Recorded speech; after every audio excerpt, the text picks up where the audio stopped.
Lakini sikia ni jambo ryo gushinga intahe kwabo na neno la kushuhudia kwao. Isi nahe y'Imana Usio ushuhuda wa Mungu. Ni nahe yawe. Ni ushuhuda wako. Aya mbere yari amaraso ya Kristo. Ya kwanza ilikuwa damu ya Kristo. Kristo. Ariko kabiri gitanga intsinzi. Lakini cha pili cha kupana ushindi. Ni nahe yawe wewe. Ni ushuhuda wako wewe. Ndakwigisha ukuntu bakoresha nahe cange ndabireke. Ni kufundisha kisi wanatumikishaga ushuhuda wao. Fata uri kurandika. Shika kwenye nani? Sinya. Sign. Father, thank you. Daturakoze. Umuntu wese ajeje gusinya. Kila ambaye anamaliza kusinya. Isinyatire ndayatuye ko gusinya kuri parcelle yiwe vuba. Isinyatire na ikiri yako kusinya ku parcelle haraka. Wait, where is my pen? Ndondere karamu. Urabona?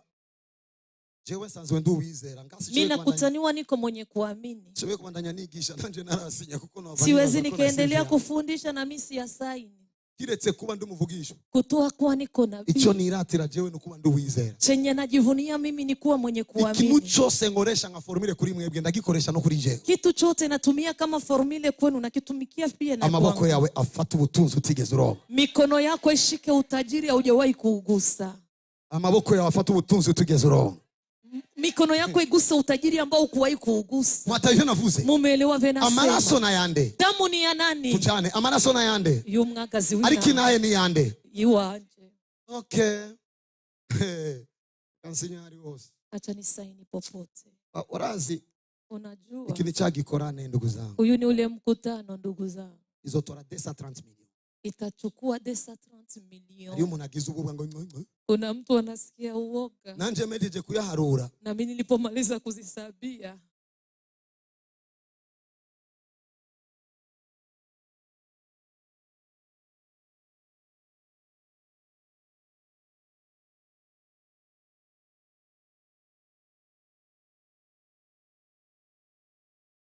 Naza kimani zofata igira 10 jefata yasiga. Ndaheza kiyubuzima bwanyu. Ninabariki maisha yenu.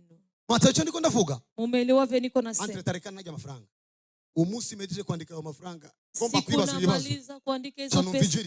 Nataka kujiuliza maswali. Umuntu umwe akizwa. Eti kwa ajili ya mtu mmoja huko. Ijuru baratanze Yesu. Mbinguni walitoaga Yesu. Ijuru riri tayari gutanga icyari cyo cyose ngo umuntu akizwe. Mbingu yuko tayari kutoa chochote ili mtu. Iyo projet y'abantu barenga umiliyoni bazokizwa. Iyo projet ya watu wanazidi ya milioni wataokoka. Gutanga icyari cyo cyose. Mbingu haiwezi kosa kutoa chochote. Na baramuneshesheje. Eti walimshindisha nini? Amaraso na yande. Damu ni ya nani? Ariko biciye ku naye inaye ni yande. Lakini pitia ushuhuda wa nani? Ibanganiri rero. Siri ni ili. Umuntu nkanje Joshua. Mtu kama mimi Joshua. Magazenganga gusengera ngo guri mu inzu. Nikisimama hapa nikikuombea unono. Siko mpenzi wa manyumba. Lakini nataka upate ushuhuda. Ili wiki ijayo ukikutana na vita.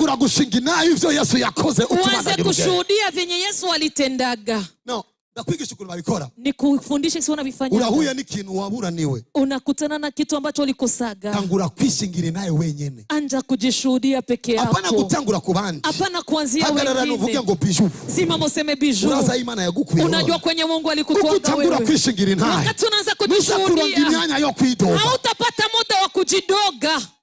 Navyo bumvise. Aha kabiri. Papili. Kuri stati. Kustati. Andika kuri stati. Andika kustati. Nari maibobo. Nilikuwa maibobo. Yesu yarabinduriye ubuzima. Yesu amenibadilishia maisha. Nilikuwa mwenye dhambi.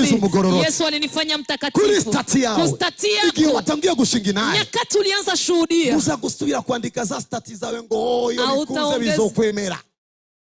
Kuko utaronse umwanya wo gushinga naye. Kama haupati muda wa kushuhudia. Ukironga umwanya wo gutuka Imana. Unapata muda wa kutukana Mungu. Urazi gituma iyo babaheba. Unajua kwa nini nyakati wanawaacha? Ucha wandika kuri stati. Unaandika kustati. Agiye haracari abandi. Eti akienda pangali wengine.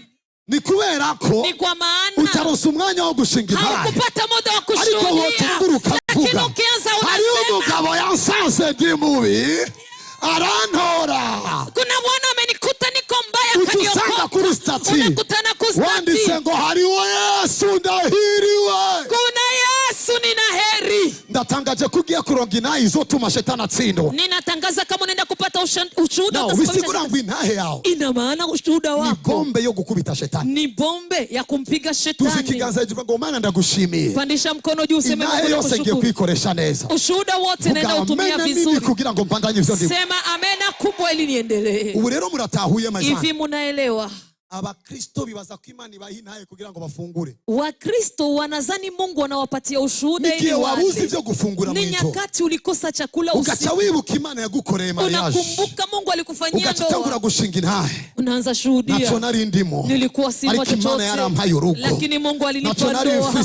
Nilikuwa sina lolote. Lakini siku ya ndoa watu walikunywa soda. Nimba wanigihumbi baranyoye ifana.